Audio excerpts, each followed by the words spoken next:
Hello again. For this portion, I will be allowing visitors to come and create within the sandbox.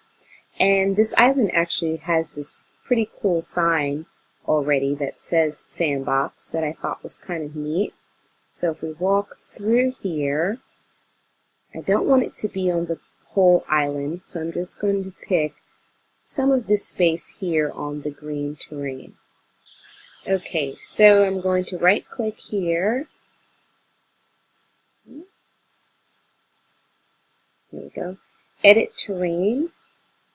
And from here,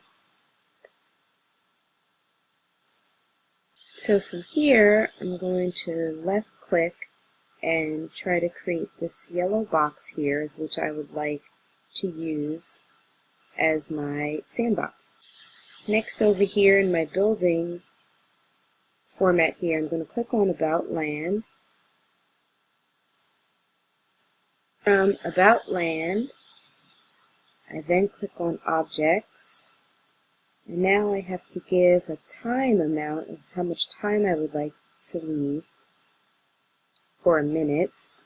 So I'm going to say 500 minutes.